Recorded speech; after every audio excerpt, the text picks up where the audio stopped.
So my latest project van has a misfire.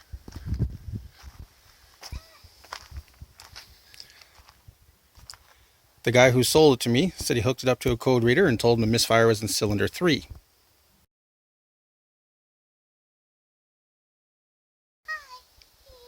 So the method I'm about to show you was taught to me by my good friend Tim Ladouceur, and you'll see a link to his channel in the description. The first step is to give yourself some room to work. As you see, I took off the whole wiper assembly thingamajig and it's down there. I also took off the whole air intake cover. Then you got to take off the valve cover for where you're going to work. In our case, the faulty valve just happened to be in the very back, in the middle. Then you remove the spark plug, and then you got to get air into the spark plug hole. I took a spark plug out of my old van, knocked out the porcelain inside, and stuck a hose over it. And my intention was to screw this into the spark plug hole of that van. But I couldn't see what I was doing, and I could not get this to thread in. Not one to give up, I went back to my old van, pulled off one of the fuel lines, cut it off down there, and I stuck this into the spark plug hole.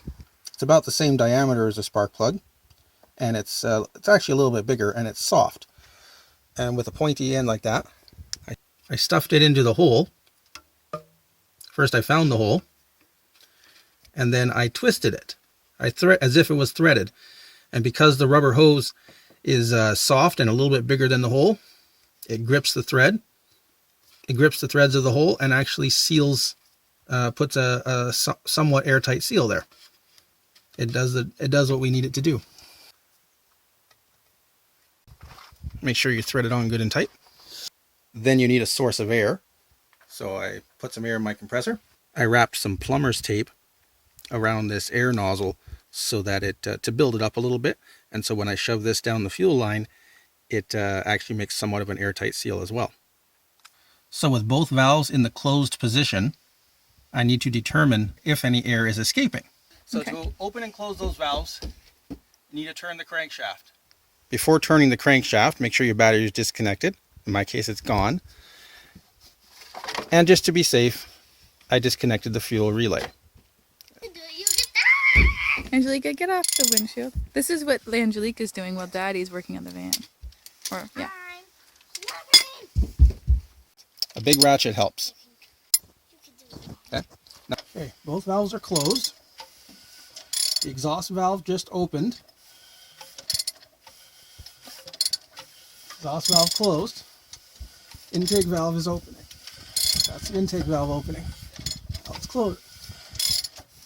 Now both valves are closed. If it's the intake valve, air will escape out of the air intake hole. If it's the seals inside there, you will actually hear the air. You will hear the air leaking out from here, from the oil filler cap. And if it's the exhaust valve, you will hear air coming out of the exhaust. I put some duct tape over the air intake holes. It'll let us know if air is trying to get out them. Make sure that's in good and tight.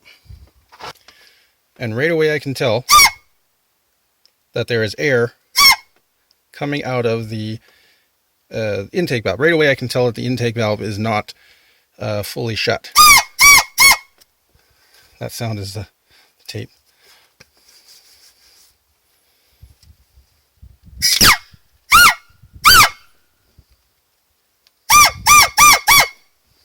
So I just opened the exhaust valve, and lots of air should be going out the exhaust, and certainly none should be coming out of the air intake.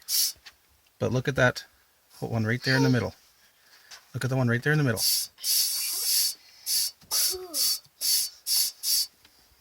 Okay, Angelica, get up there.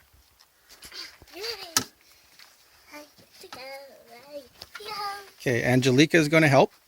I'm going to show you that air comes out of the exhaust. Go ahead and pull that there, Angelica, when I say. Okay? Go ahead and pull the nozzle when I say, okay? The blue thing. No? Okay, go ahead. Okay, that's enough. You can really feel the air coming out the exhaust when the exhaust valve is open.